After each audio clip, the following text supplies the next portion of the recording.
প্রিয় কর্মরত এবং অবসরপ্রাপ্ত কর্মী বন্ধুরা, আমি শ্যামল কুমার মিত্র, সভাপতি confederation of state government employees. নতুন সরকার এসেছে।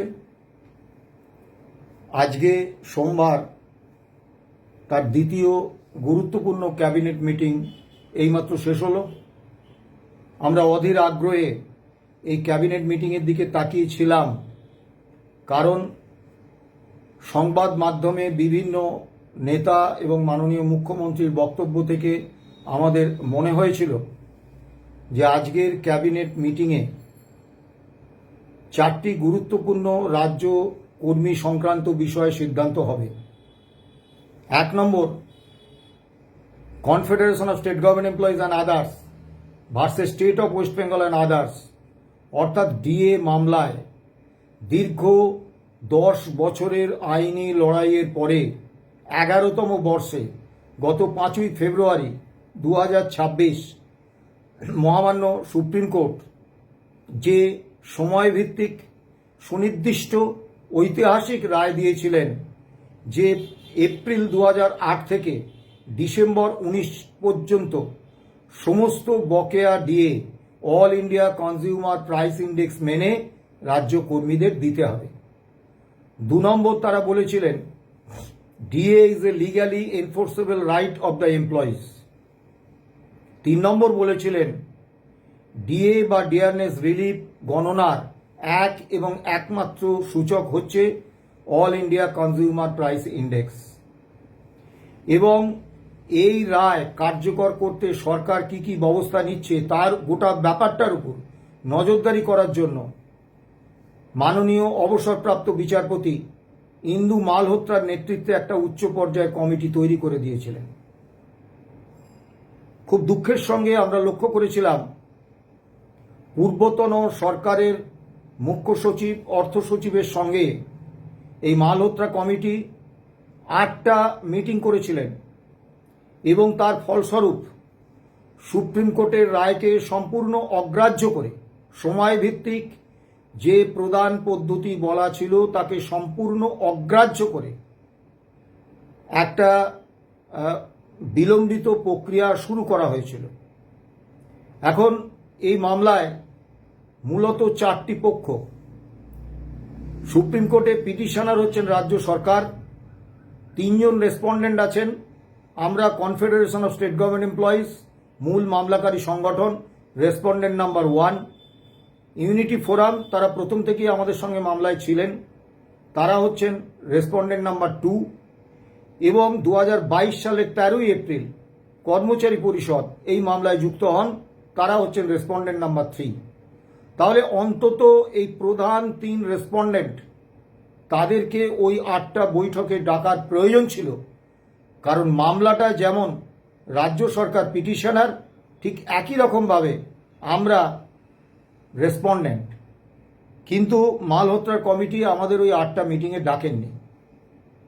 গত 15 তারিখে যে মহামান্য সুপ্রিম কোর্টে শুনানি হয়, সেখানে আমাদের আইনজীবী বিকাশ রঞ্জন ভট্টাচার্য, আইনজীবী ফিরদৌস শামীম, আইনজীবী রহিম অত্যন্ত স্পষ্টভাবে এই বিষয়টা তুলে ধরেন।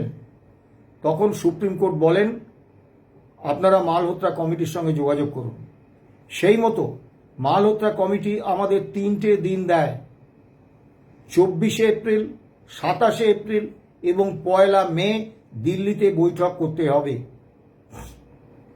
দুর্ভাগ্যের বিষয় 24শে এপ্রিল এবং 1 মের বৈঠকটা বাতিল হয়ে যায় এবং সেই বাতিল হওয়ার সংবাদটা যখন আমাদের কাছে এসে পৌঁছয় তখন কিন্তু আমাদের বিমানের টিকিট কাটা সহ অন্যান্য খরচা হয়ে গেছে। 27 তারিখের মিটিংয়ে আমরা দিল্লিতে উপস্থিত ছিলাম। সেখানে মালহোত্রা কমিটির ফুল বেঞ্চের সঙ্গে আমাদের কোনো বৈঠক হয়নি। বৈঠক হয়েছে কেবলমাত্র মালহোত্রা কমিটির একজন সদস্য, ডেপুটি সিএজি, তার সঙ্গে। সেই মিটিংয়ে কনফেডারেশন অফ স্টেট গভর্নমেন্ট এমপ্লয়িজের পক্ষ থেকে আমি নিজে বক্তব্য রেখেছি এবং বক্তব্য রেখেছেন আমাদের অন্যতম আইনজীবী ফিরদৌস শামীম, তাকে সাহায্য করেছেন আমাদের সাধারণ সম্পাদক মলয় মুখোপাধ্যায় এবং আইনজীবী গোপা বিশ্বাস।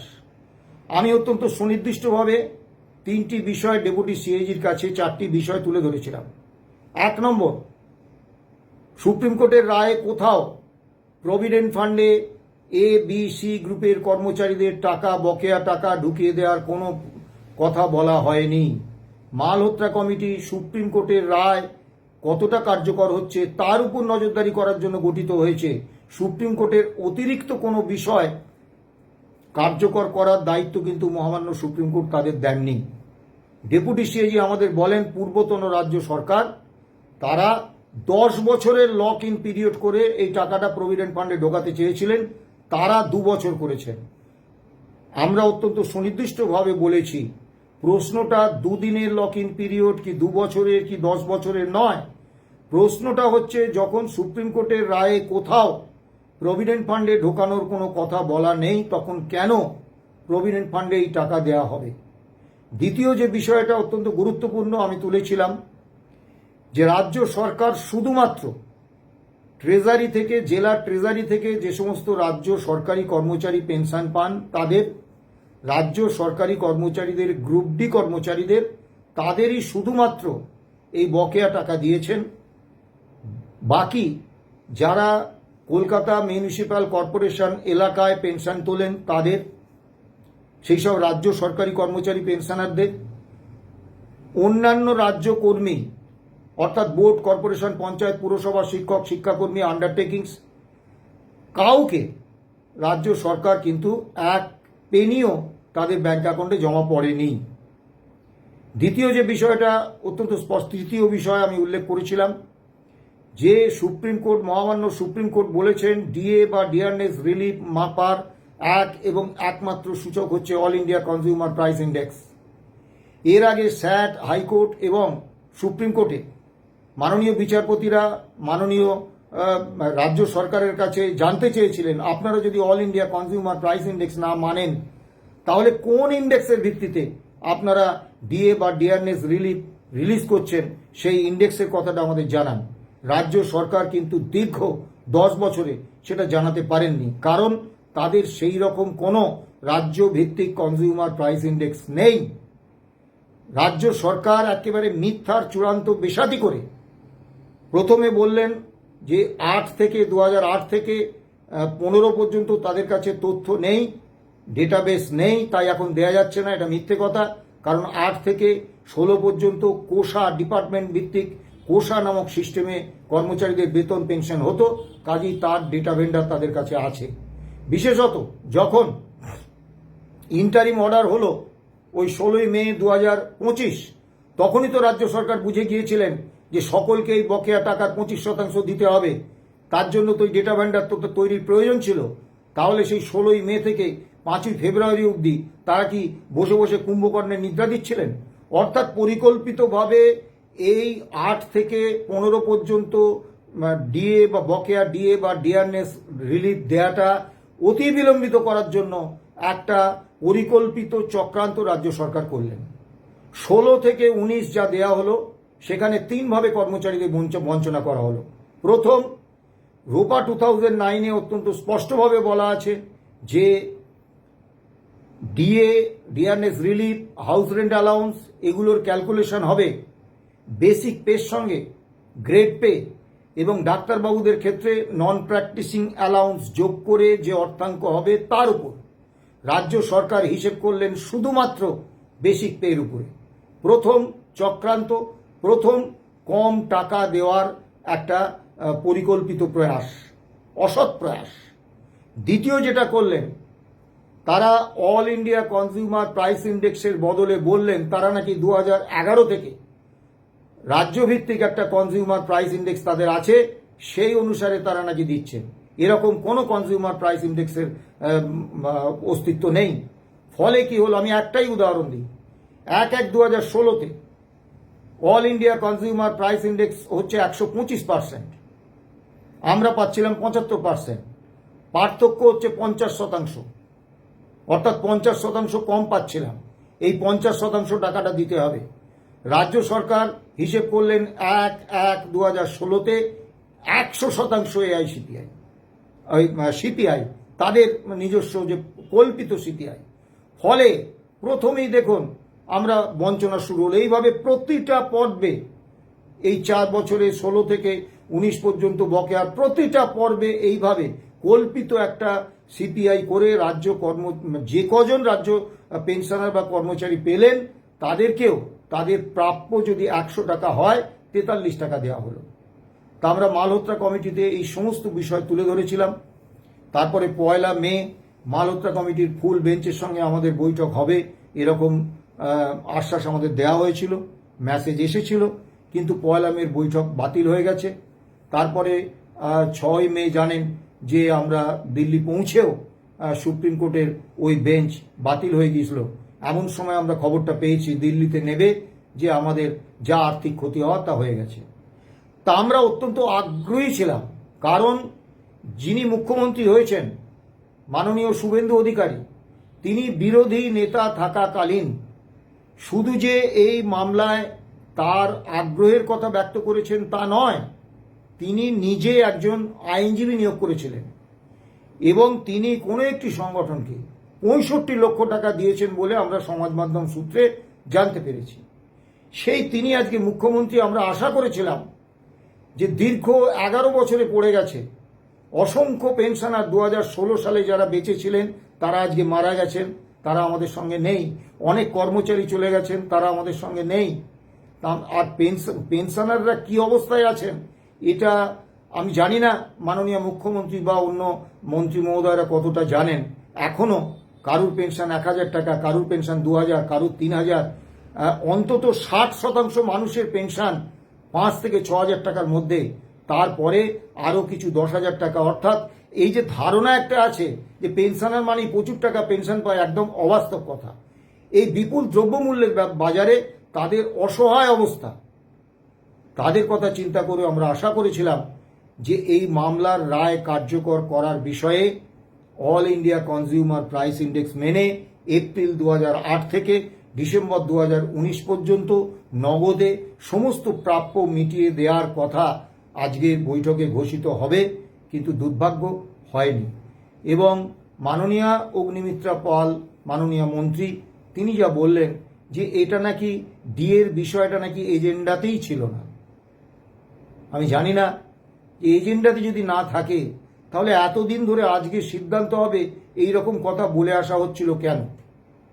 এই ক্ষেত্রে আমরা বুঝে গেলাম নতুন সরকার এলেও আমাদের সেই মহামান্য সুপ্রিম কোর্টে মামলার দিকেই তাকিয়ে থাকতে হবে এবং সুপ্রিম কোর্টে মামলায় আমাদের অন্যান্য রাজ্যকর্মী, বোর্ড, কর্পোরেশন, পঞ্চায়েত, পুরসভা, শিক্ষক, শিক্ষাকর্মী সহ কেএমসি এলাকার যে রাজ্য সরকারি কর্মচারী পেনশনার তাদের প্রাপ্য আদায় করতে হবে এবং সঠিক হিসেব মেনে যে বঞ্চনা করা হয়েছে সেই বঞ্চনার অবসান ঘটিয়ে অল ইন্ডিয়া কনজিউমার প্রাইস ইন্ডেক্সে হিসেবের জন্য আবার আইনি লড়াইয়ের পথেই আমাদের যেতে হচ্ছে।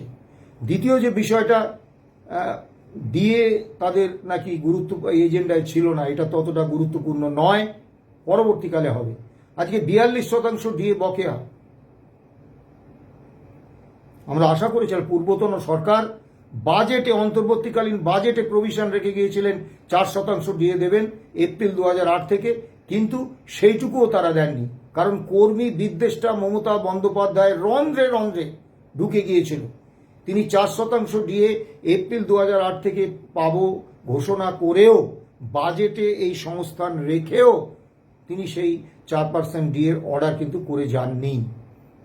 সেই জায়গায় এই 42% ডিএ বকেয়া আমরা আশা করেছিলাম, আশা জাগিয়ে তোলা হয়েছিল, আমরা আশা করিনি, আশা জাগিয়ে তোলা হয়েছিল, নতুন শাসকরাই জাগিয়ে তুলেছিলেন যে 42% ডিএ পুরোটা না হলেও অন্তত একটা বড় অংশ ডিএর ঘোষণা আজকে হবে, হয়নি।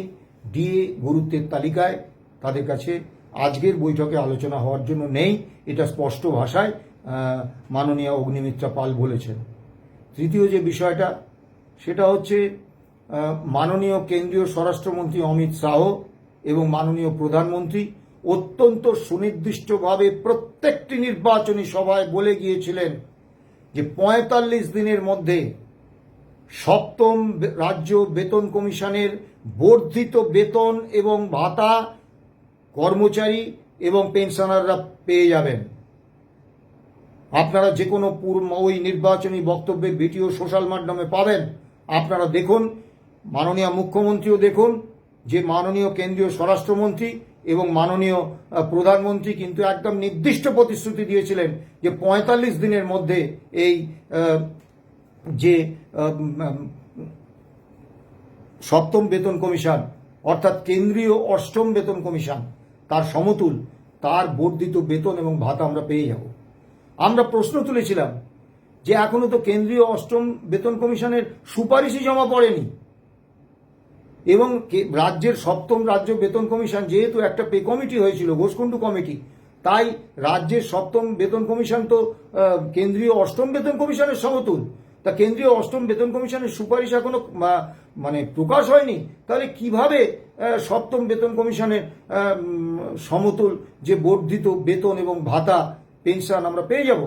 কিন্তু মাননীয় স্বরাষ্ট্রমন্ত্রী এবং মাননীয় প্রধানমন্ত্রী অত্যন্ত সুনির্দিষ্ট ভাতা স্পেসিফিক্যালি বলে গিয়েছিলেন ৪৫ দিনের মধ্যে আমরা এই বর্ধিত বেতন পেয়ে যাব। সে জায়গায় আজকে একটাই ঘোষণা রাজ্য কর্মীদের পক্ষে হয়েছে যে সপ্তম রাজ্য বেতন কমিশন গঠন করা হলো।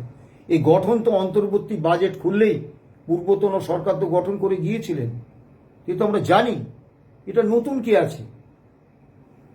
এবং আরো একটা বিষয়, যতক্ষণ পর্যন্ত না এই ৪২% ডিএ ক্লিয়ার করা হচ্ছে আমরা পাচ্ছি, ততক্ষণ পর্যন্ত কিন্তু সপ্তম রাজ্য বেতন কমিশনের সুপারিশ করা যাবে না।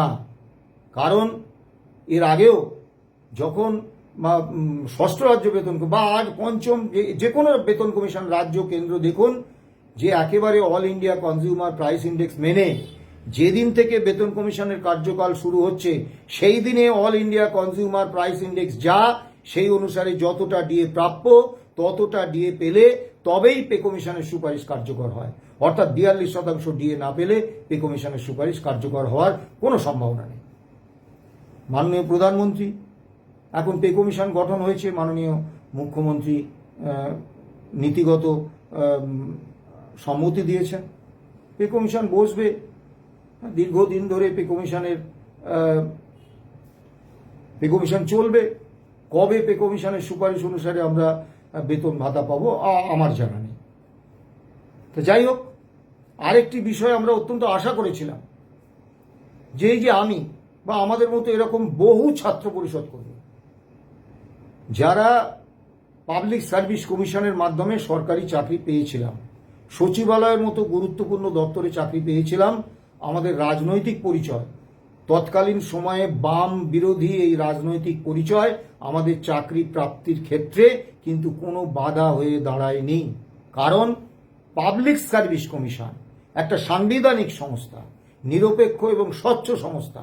তৎকালীন সরকার তার উপর কোনো রকম নিয়ন্ত্রণ আরোপ করেননি। ফলে স্বচ্ছতা, নিরপেক্ষতার সঙ্গে যোগ্যতা কেন্দ্রিক মেধাভিত্তিক প্রতিযোগিতামূলক পরীক্ষার মাধ্যমে তৈরি হওয়া মেধা তালিকা থেকে আমরা যারা সফল হতে পেরেছি তারা প্রত্যেকে চাকরি পেয়েছি মেধা তালিকার ক্রম অনুসারে সচিবালয়ে, ডাইরেক্টরেটে বা রিজিওনাল স্তরে।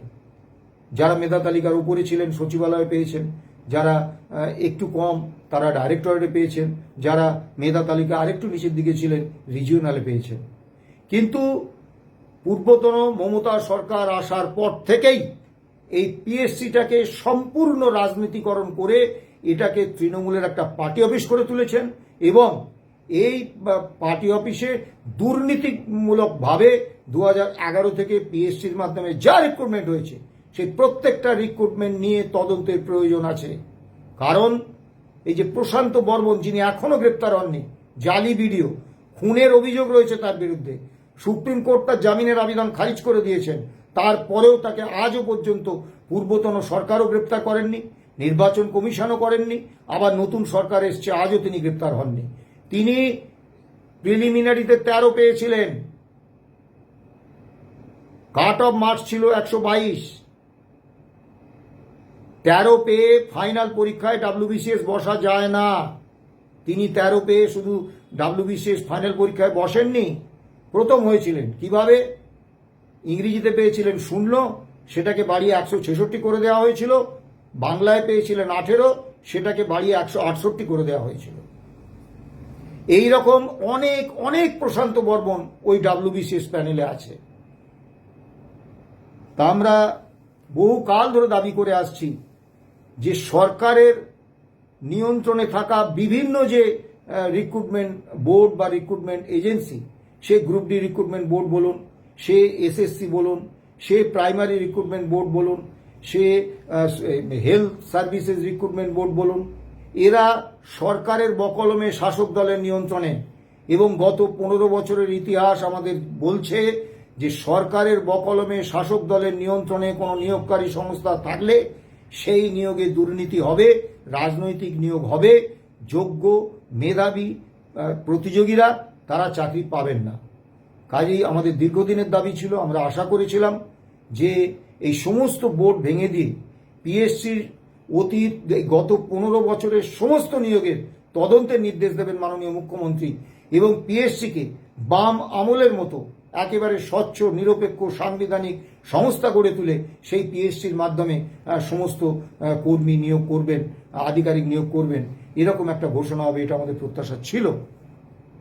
এবং মাননীয় কেন্দ্রীয় স্বরাষ্ট্রমন্ত্রী এবং মাননীয় প্রধানমন্ত্রী বলে গিয়েছিলেন ডিসেম্বর 2026-এর মধ্যে রাজ্যের যে 6.5 লক্ষের বেশি শূন্য পদ রয়েছে সেই সব শূন্য পদে তারা স্বচ্ছতার সঙ্গে নিয়োগ করবেন। এখন আজকের ক্যাবিনেট বৈঠকে এ সংক্রান্ত কোনো আলোচনা হয়নি, শুধুমাত্র 7ম বেতন কমিশন গঠনের কথা, যেটা পূর্বতন সরকার বলে গিয়েছিলেন, যেটা অন্তর্বর্তীকালীন বাজেটে লিপিবদ্ধ আছে, সেইটাই আবার ঘোষণা করেছে। অর্থাৎ রাজ্য কর্মীদের আজকে চূড়ান্ত হতাশ করলেন। আজকে মে মাস মাঝামাঝি, June, July, August, September, October, November, December, যদি সত্যি 31শে ডিসেম্বরের মধ্যে এই 6.5 লক্ষাধিক রাজ্য কর্মী পদে স্বচ্ছতা নিরপেক্ষতার সঙ্গে নিয়োগ করতে হয়, তাহলে কিন্তু আজকের ক্যাবিনেট বৈঠকেই অত্যন্ত গুরুত্বপূর্ণ সিদ্ধান্ত এই বিষয়ে নেওয়ার প্রয়োজন ছিল। কারণ পিএসসিকে সাংবিধানিক সংস্থা হিসেবে স্বচ্ছ নিরপেক্ষ সরকারের নিয়ন্ত্রণমুক্ত সংস্থা হিসেবে গড়ে তুলতে একটু সময় লাগবে, তাদের পরিকাঠামো বাড়াতে হবে, দুর্নীতিগ্রস্ত লোকদের পিএসসি থেকে সরাতে হবে, সেখানে স্বচ্ছ নিরপেক্ষ লোকেদের আনতে হবে এবং সাংবিধানিক সংস্থা হিসেবে তাকে প্রসার করতে হবে, ইনফ্রাস্ট্রাকচার বাড়াতে হবে।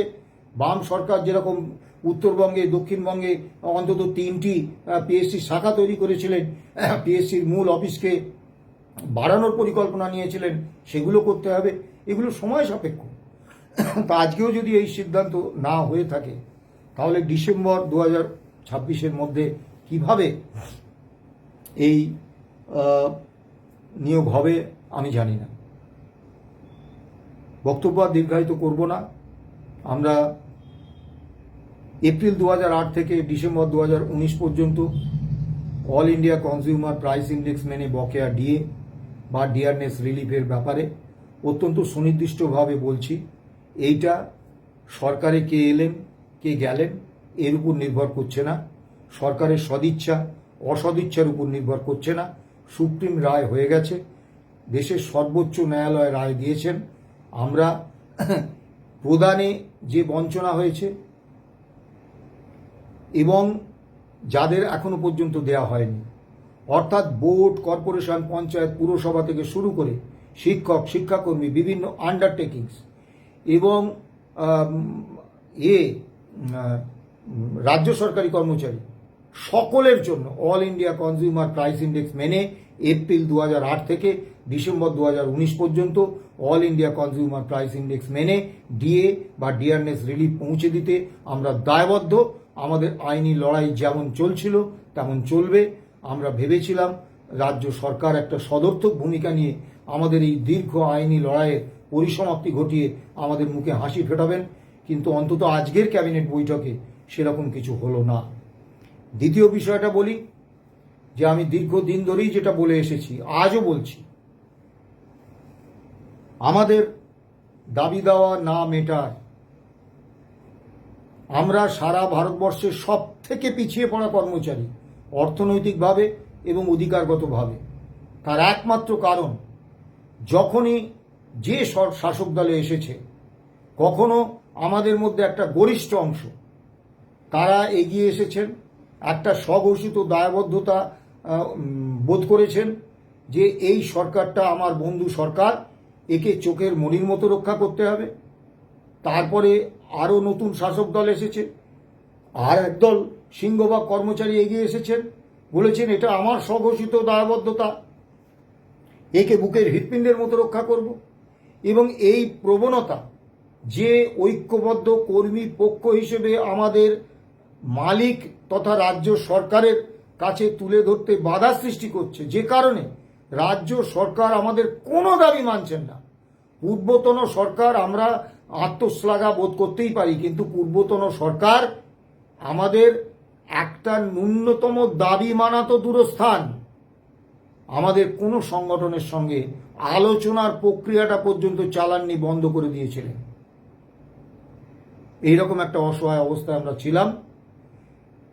তা ন্যাড়া কতবার বেলতলায় যায় আমি জানি না, কিন্তু নতুন শাসক দল ক্ষমতায় আসার পরে দেখলাম না, ন্যাড়া অনেকবার বেলতলায় যায়।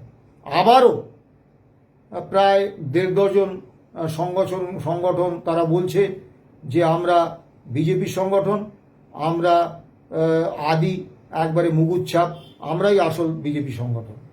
এখন আসল নকল ওই নিয়ে দ্বন্দ্বে আমরা যেতে রাজি নই। সেটা বিজেপি বুঝবে, সেটা যে কর্মচারীরা ওই 1.5 ডজন বিজেপি সংগঠনে ঢুকে পড়েছেন তারা বুঝবেন, আমাদের নেই।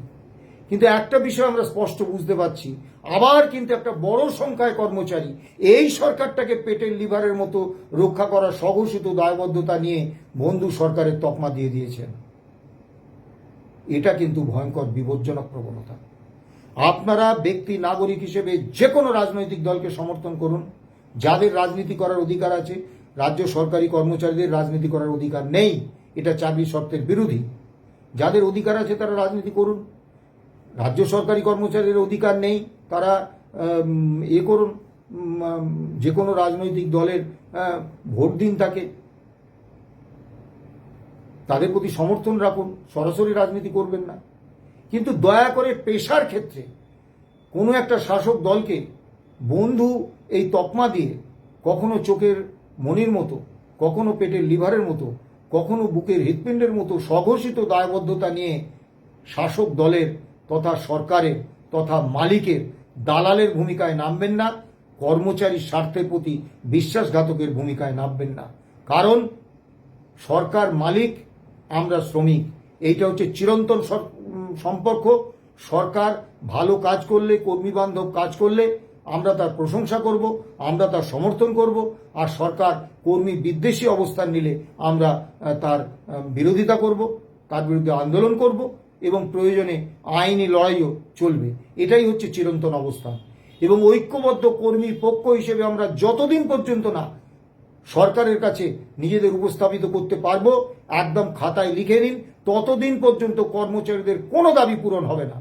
মালিক তার সদিচ্ছা থেকে দাবি পূরণ করে দেবেন আর আমরা উৎফুল্ল হয়ে নাচব, এটা বাস্তবে ঘটে না।